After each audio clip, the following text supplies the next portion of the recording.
been really great hanging out with you these past 2 days. And now you get to hear my story instead of what I do. And today there are 3 things I like to do. I mean, hopefully it's a conversation rather than a lecture. The first thing I like to do is to provide a theoretical motivation for why am I here. I don't think it's obvious, but I want to provide a theoretical motivation for why am I here. And then I will link that theory with a framework of feedback and continuous improvement. Okay, so first I start with a theoretical approach, then I'll link it to a framework of feedback and continuous improvement. And then I will give you some use cases, some examples of how this theory is being implemented. This framework is being implemented. And let me put a disclaimer out. I will give you use cases that I have implemented in my work, in my life, in my practice. And I'll take you through my last bodies of work, like before I came to the foundation, and what I've done in the last 14 months since I've been at the foundation. How we are executing, leveraging AI for feedback and continuous improvement. And then I will end, since I'm in this audience, and you guys and girls have really educated me these past 2 days, I will end with an admission that AI is not perfect.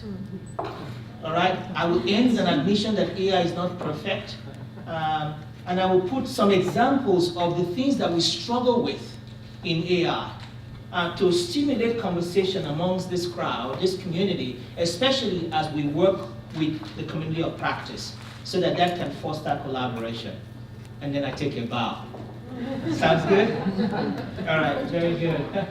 And then, oh, I forgot, I have a demo for you. Come on, how can you get to an AI presentation and not see the wonders of machine learning and artificial intelligence?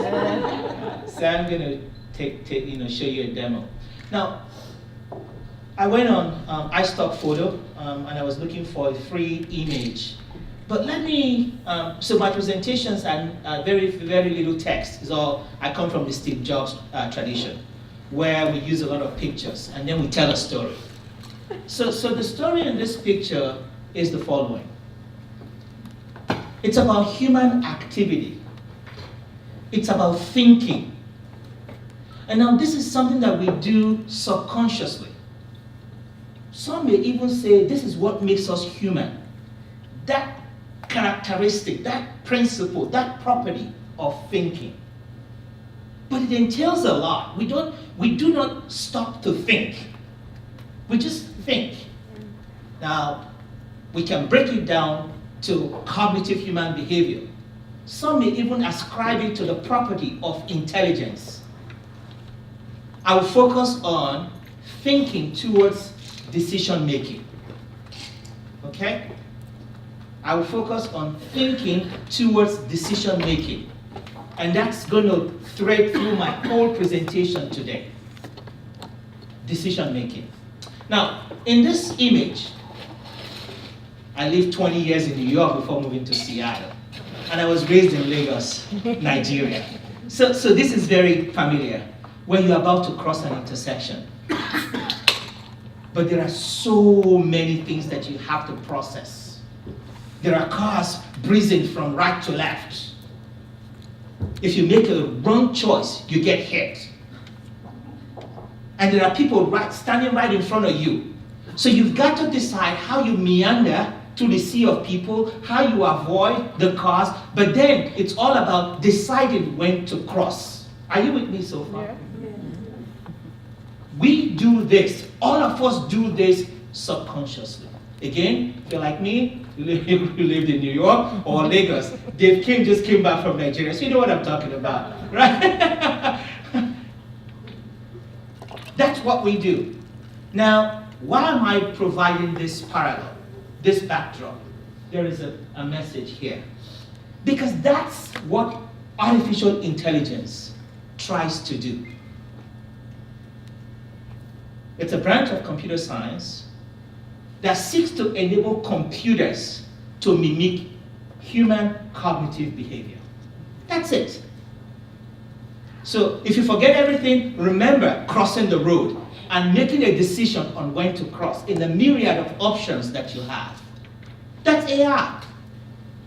That's AI. That's what we're trying to do with computers to mimic human cognitive behavior. Now, there are very many aspects of AI. There is one powerful instrument in artificial intelligence, which is called machine learning, that becomes the ubiquitous function for thinking. How and why? Because it's the mechanism that allows us to learn from data. AI is what? It mimics human cognitive behavior. AI is not machine learning.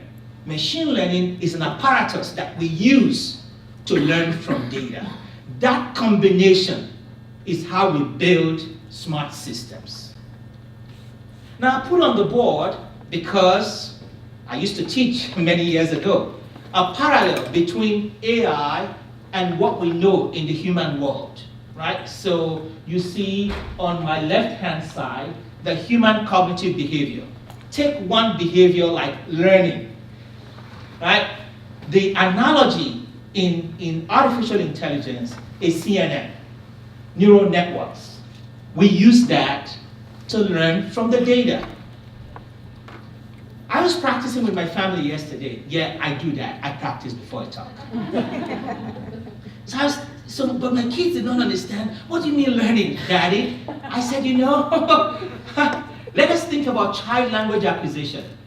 When a child says, more food, or more waters, mommy says, no, it's more water. No, more waters. No, more water. What are you doing? It's a learning paradigm. It's reinforcement learning. We do that too in AI. It's called dynamic programming.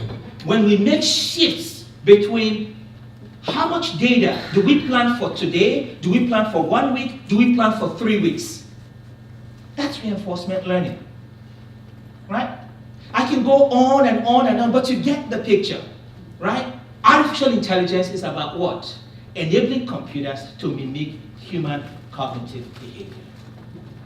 In the last 2 days, spending time with you all here, I've come to find out that you use words like continuous feedback and improvement, rapid experimentation, adaptive management, real-time monitoring, optimization, agile. I'm like, whoa, that's artificial intelligence.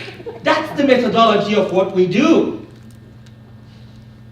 It's encoded in what we do. It is not external to the process. It's part of the process. There is no way you can build a smart solution without going through this. So I'm saying, what is taking you guys so long? So there is something to be learned from this.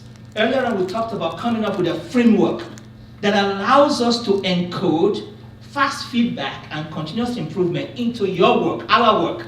Well, here. All right?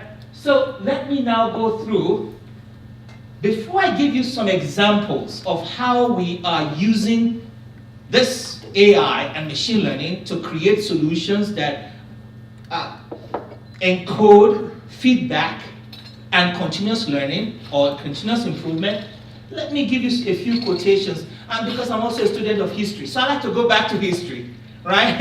And then come back to where we are today. In MIT in 1960, JCL Licklider actually was part of the US program that worked on a project that led to the development of the internet. So this guy is famous. But here's what he said in a seminal paper in 1960, and I quote. The title of the paper itself is revealing. Man-computer symbiosis, right? And it says, in not too many years, human brains and computing machines will be coupled together very tightly, and the resulting partnership will think as no human brain has ever thought, and process data in a way not approached by the information handling machines we know today. This is 1960. I believe that Licklider's future is already here with some of the things that we see in AI. So fast forward to 2013. For those who are here in the US, so I joined Gates Foundation from IBM Research. A few years ago, we built a computer system, an AI system called Watson, that competed with humans in the game of Jeopardy and defeated humans in the space of natural language understanding and question and answering. That's a feat that will wake Licklider up from his grave, that we've achieved it. In the wake of that work, a book was published by my then Vice President, John Kelly. And here is a quotation. But what is important about the quotation is its reference to feedback loop. And it goes back to what I said, that it's part of the methodology of developing AI systems. Let me read the quotation. These systems, which is AI systems, will be able to learn from structured and unstructured data, discover important correlations, create hypotheses for those correlations, and suggest actions, this is your action loop, that produce better outcomes. In addition, they will have feedback loops where they measure the results of their work and modify, this is continuous improvement, modify the way they do things based on the feedback. This is AI. I say again, what's taking us so long to encode this in our work? So Hale, I'm glad you invited me to speak to this community of practice. So what I want to do now is take you through my past life, give you one example of work that I have done in my past life, and then race up to my work here at the Gates Foundation, if you permit me.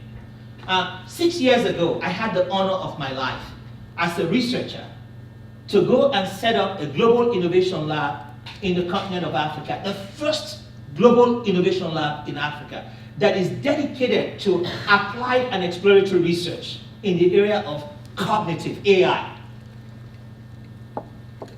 But even then, in setting up that lab, and as the inaugural chief scientist, I knew there is no way we could be successful without rapid prototyping and experimentation, without agility. There was just no way, because that's an admission that when you build AI systems, you have to be iterative.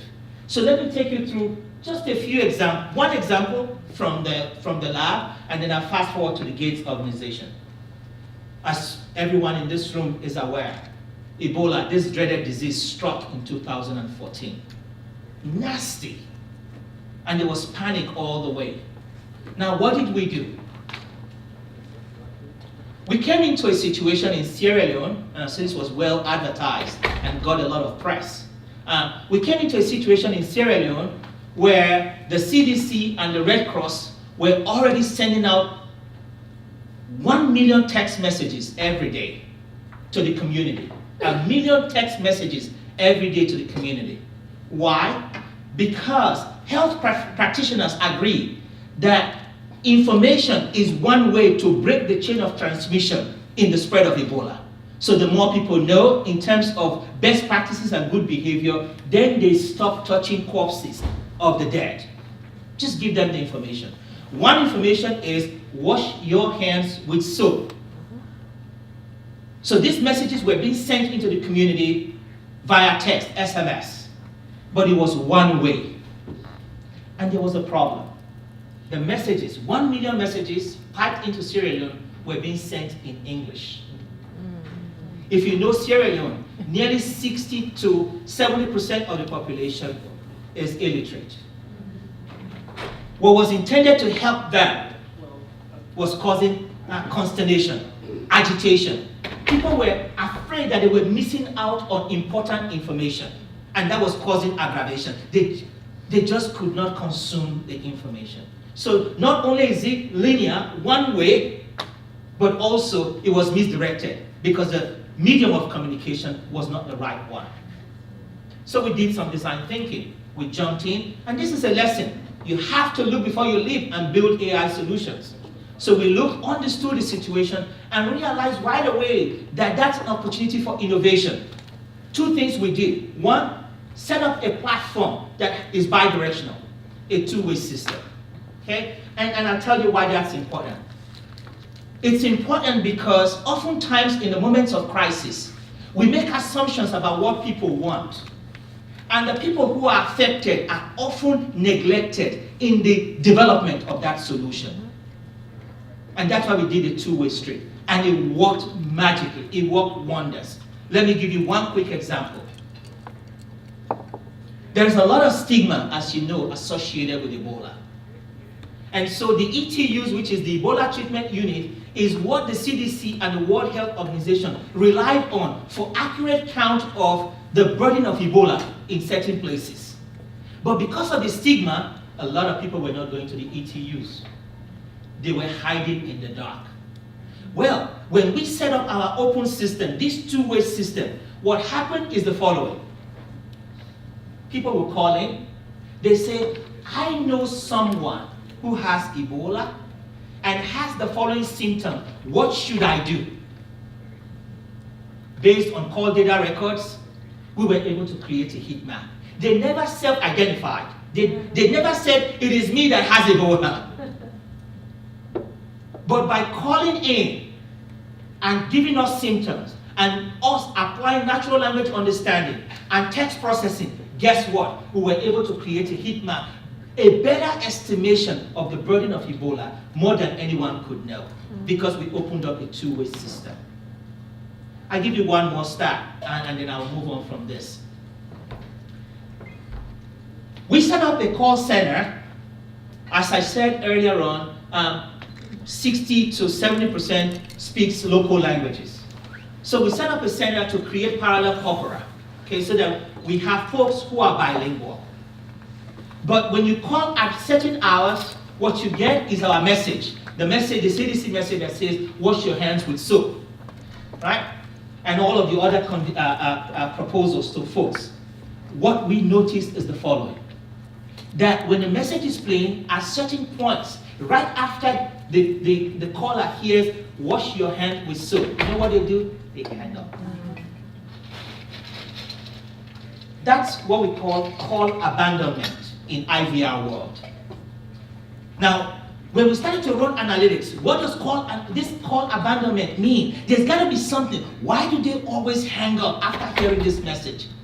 Well, our partner, and you see Madam Khadija listed here, our partner is Open Data, the Open Government Initiative, which is Open Data. They have a community of civil society leaders. So we walked through them, and we said to the civil society leaders, what are we missing? If people are not believing this message, we don't have any real clue, but can you go and poke? And they went in, based on analytics from the data, call abandonment trigger, they went into the community, and cut a long story short, you know what they found out? The community never believed that washing your hands with soap was effective in treating Ebola. Instead, what they believed is that you wash your hands with chemical. If you all remember, there were cases in Ghana and other places where people were actually drinking bleach to prevent Ebola. It's not a myth, it's a reality. And this latent belief was lost on all healthcare officers, except that we picked it out by the power of AI and analytics. And so to fast forward, what did we do? We used that in terms of continuous improvement to go back and change the message. Simply that said, wash your hands with soap that contains what? Chemical. And they never hung up anymore. Immediate behavior change. This is an instance of feedback with continuous improvement successfully being applied. Let me move on in the interest of time. Data everywhere. Data everywhere. I mean, the human activities is almost 100% digitized. I see we are being recorded right now. Everything is digitized. And what that is doing is that it's creating a lot of data. And someone has said that our problem right now is not that we are data starved, but we are information starved. What does that mean? It means our inability to, in a timely way, derive insights, valuable insights out of the data. The timely capture of insight from data. It's a cognitive burden that we have right now. It's overwhelming human. And this is where AI comes into play. And this is where machine learning comes into play. I have have this analytical ladder on the board. I will go through it. I'm just going to fast forward through it in the interest of time. But really what this ladder says is that through the techniques and the methodology of artificial intelligence and machine learning, we are able to now extrapolate useful, timely, meaningful insights to support decision making in a way that humans can't. Why? Because we are overwhelmed by the data. This goes back to Liebnitz's dream of man and computer having a symbiotic relationship. That's the reality of modern day AI for decision making. Let me give you two examples from my current life here at the Gates Foundation, and then I'll wrap up. Here at the foundation, our founders, Bill and Melinda, have two fundamental charters. One, that all lives have equal value. Two, that every person on earth deserves the chance to live a healthy and productive life. I believe that with everything inside of me. And that's why I'm here. And data is important in supporting that vision. So, my team, what we do, we're called the Strategy, Data, and Analytics team, is to derive value out of Gates data investment. We're supporting our friends in financial services for the poor. We provide services across all of the foundation. That's our goal. The use of data for decision making, the use of data for delivery effectiveness. Let me give you two quick examples and then I am done. Example number one. So the foundation has been around for nearly 17, we're going on 18 years right now. And we've been making investments all through this time. Every investment we make leaves a digital footprint. That's data. And so what we did last year, when I came on board, so help you remember, was to sort of investigate a very fundamental hypothesis, which is, can we leverage historical data to make predictions about a future state? That's really it. And that's, AI is powerful like that. Let me tell this chart like a story. So, quickly, what we do here right now is that we make investments. If I want to make an investment, I talk to Suhail, I talk to Vicky, I talk to Dave, I talk to my partners. What have we done in this space, right? What's going on? Or I go to Google. But Google can't help me with internal knowledge. Because internal knowledge is something that is unique to the Gates Foundation. So how do I learn from that? And that's what we did.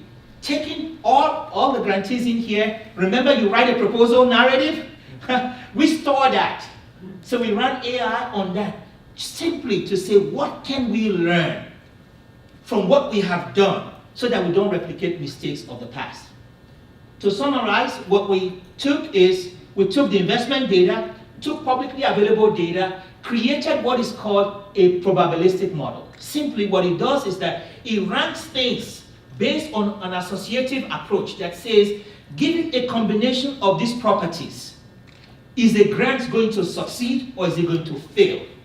And make predictions using probabilistic model, mathematical model, on what will fail and what will succeed. We did that, and let me show you the result very quickly. We compared the output of this model with a basic output from the human. Because he's my friend, let me pick on Suhail. Right? So on the left-hand side, Suhail, this is Suhail. If you ask Suhail to make a prediction about the success or failure of a grant, 4 times out of 10, this is what Suhail would do. So he will miss 6. But if you, given our methodology and our approach using AI, nearly 6 times out of 10. So almost 2 percentage points better than what the human will do. We'll be able to predict grants that are likely to fail or succeed. This is the power of artificial intelligence. And this is how you use this methodology to support human decision making. Demo, and I'm racing here, I'm almost done, I'm keeping to time. So let's do the demo very quickly. Now, as wonderful Emma helps me to type the question here, let me set the scene. So, Earlier on, we talked about how do we learn? How do we learn? Now, it's okay, you can get all of us in the room and beat us on our heads and assume that we've taken all of the principles and that we apply it. Sometimes that works. But AI can help by creating what we call a knowledge management system. And I won't go into the methodology of this. This is really cool. but what it does is that it allows us to build a repository of knowledge that is consistent and maintains provenance over time. So as people come in and go, guess what? We have the same collective knowledge.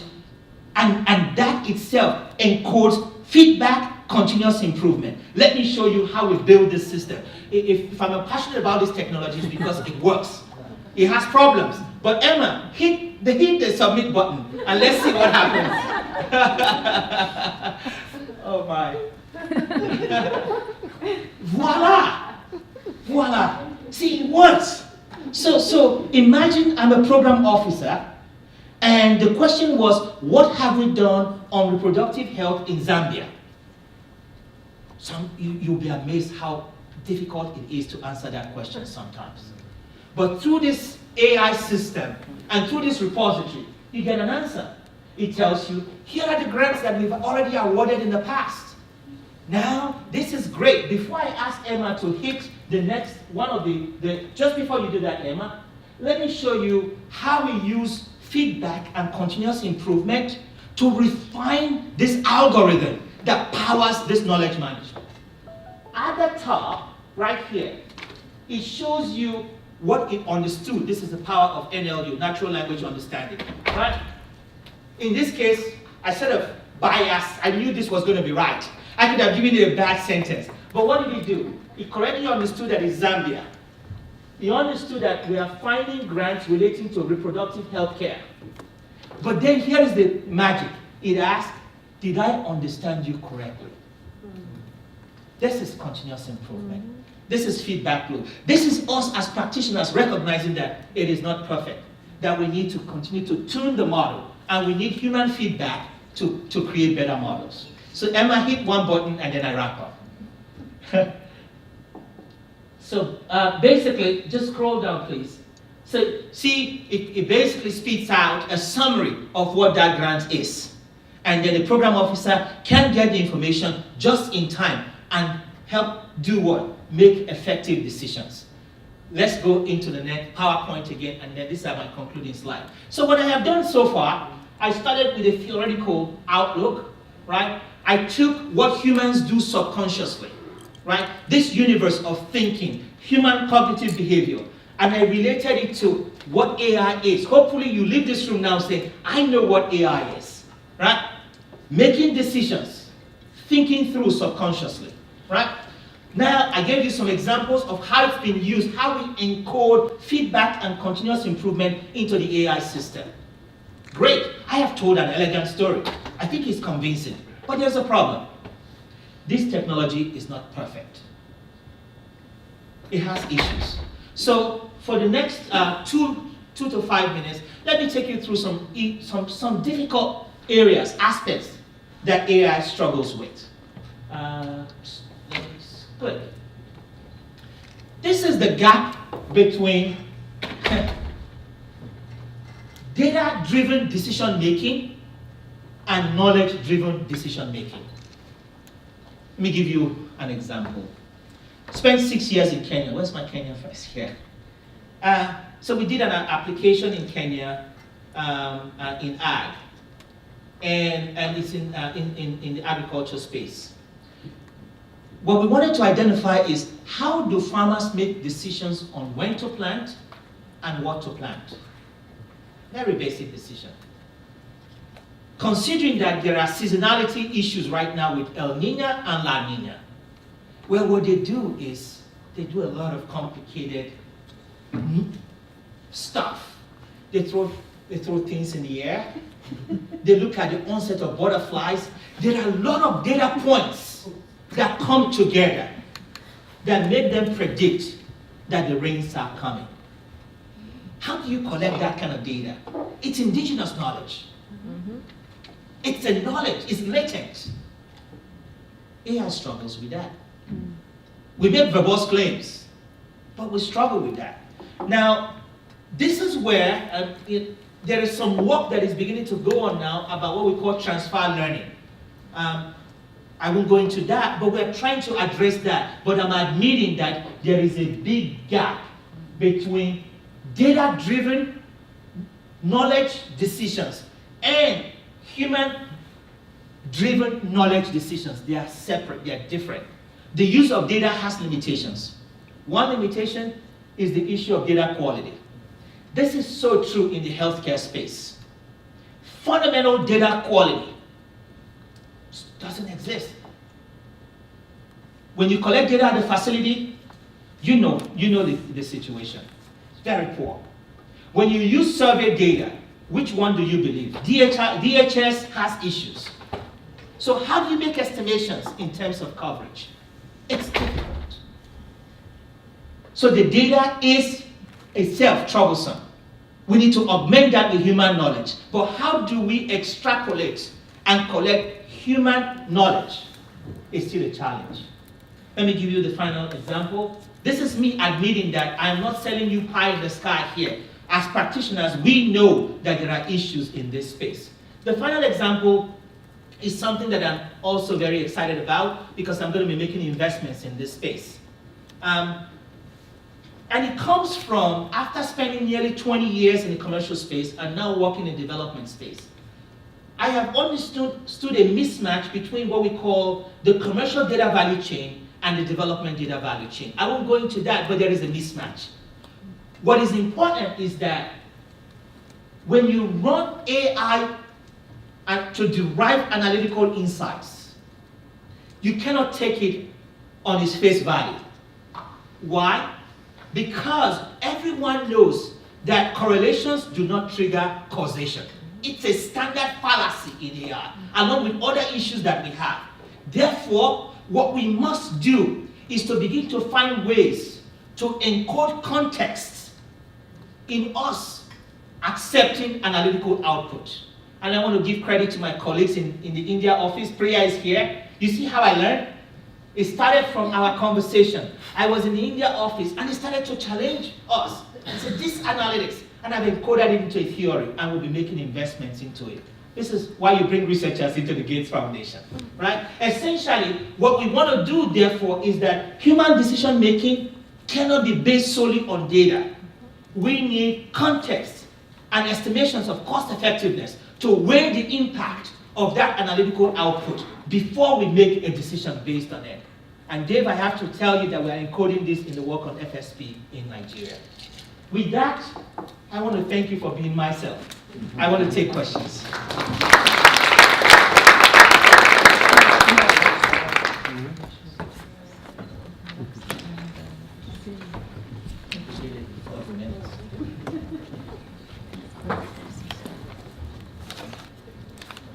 Thank you, wonderful. So the bit that I think in terms of this meeting that would be very useful is not just is teaching the man how to fish. That's right.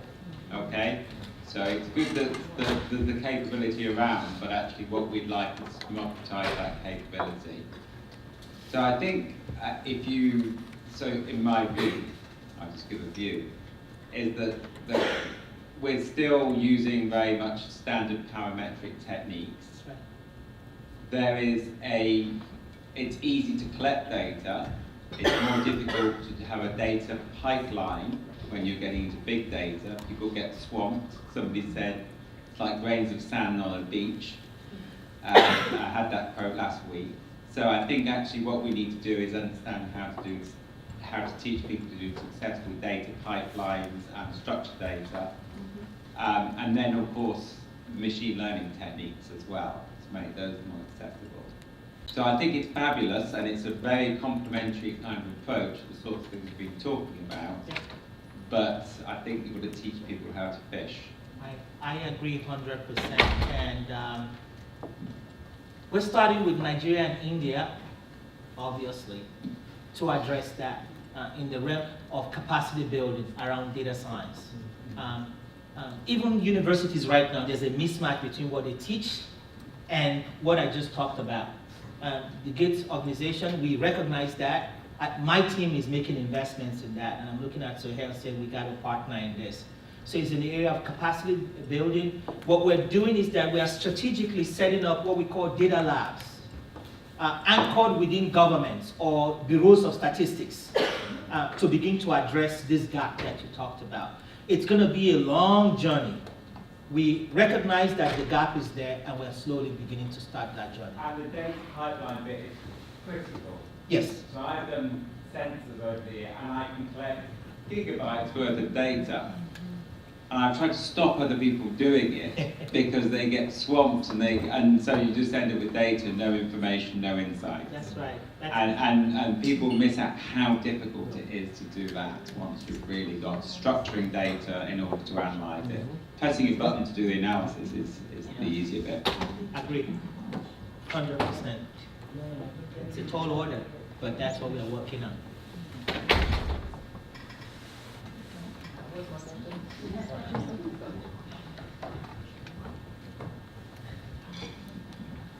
I just wondered.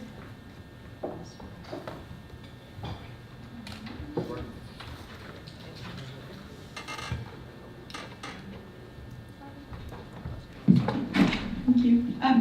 Just a quick question. I wondered if part of the capacity building, whether you were looking at supporting cloud services in Africa that were African-based. Right. As you know, we work through partners. I know right now that there's a cloud footprint in South Africa, because I know you're based in South Africa. And so we are looking at some comorbidity issues between HIV and TB in South Africa, which is our focus there. And we will leverage the Microsoft cloud instance or whatever cloud provider there is there. That's the direct answer to your question, but there's an implication, a bigger question, right? Which is that we do need an Africa-based cloud or an India-based cloud. India is actually better in the cloud space, but let me focus this on Africa. It doesn't exist right now. It won't happen overnight, but we are working towards it. Through those systematically placed data labs that start with composite repositories, and very soon they will overwhelm the server space and will need to go into larger space, and they will default organically and logically into cloud. So there is a systematic process in place. Okay? Cool.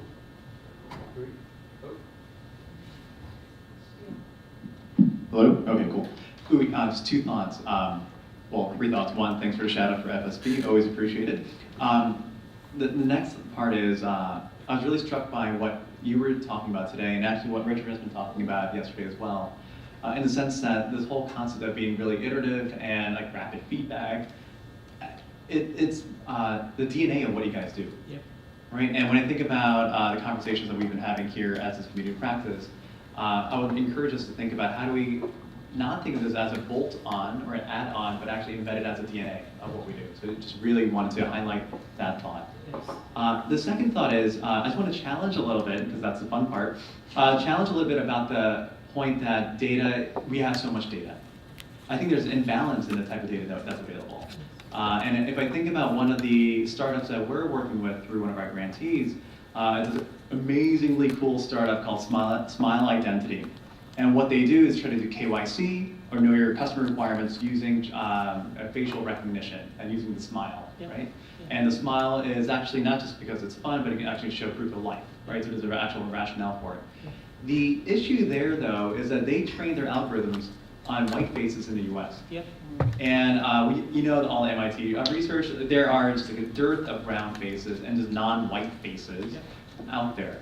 And we also know whole things about algorithms can be racist, right? And especially on what historical data you train on. So it would be really cool for us as a Gates Foundation and us as a community practice to think about how do we think through the equity portion of the data that we can generate there. That's why I love what Melinda has been doing in terms of the data initiative for gender. But I think even broadly, we just need to think about that and see what else we can do as a public good. Yep. Absolutely. First, I actually agree with you. So I think I said we are data rich, but information poor, right? And you're absolutely right. I can, again, in my past life, there was a clinical AI solution that we built.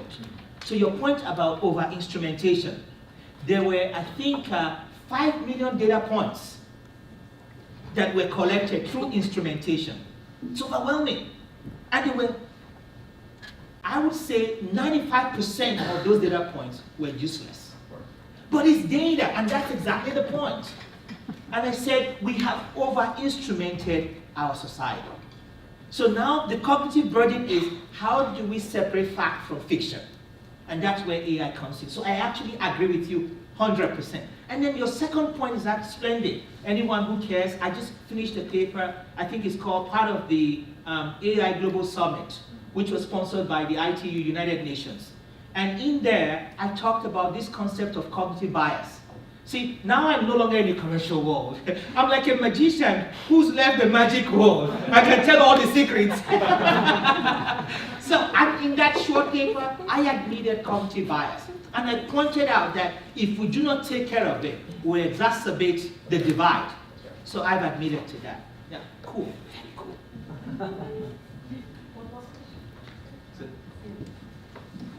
Hi, Uyi. I had a very specific question. I want to draw a scenario for you before I ask that. So if you take the state of Bihar, right, you've got about, at best, 14-15% mass media access, right, which is really, really low, and that too only amongst urban. Within the rural, it will be even lower.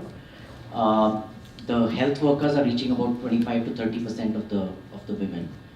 So people are living in an absolute vacuum of information, right? There's no information, there's no knowledge, there's no awareness. What's the thinking of the foundation around things like chatbots in that context, given that they can provide information on demand, as well as provide a lot of information back in terms of how people are accessing that information and using that information? Yeah, Sid, it's a great question, and you saw me go quiet. That's because I believe that the greatest injustice right now is information asymmetry. I just believe that, and that's why I'm quiet. We got to address that. Again, it's a long journey. I just have to admit that these things won't happen overnight. So your specific question, we are working with Suhail and Rahul right now on the mobile Vani data to try to understand how we use alternative media and channels to reach illiterate last mile. The reason we are not jumping in, again, I came in from the research world, you've got to experiment. We can't make assumptions that we know how these women or men want to interact. Right? I admitted earlier on about the localization of this solution. So we are working with Suhail and Rahul right now to test that. I'm actually in India in August with initial results. So we are working there. I know this presentation is sort of like Africa, but my team provides services across the globe, everywhere we do work. And we are looking at that right now. Okay? Excellent. Thank you.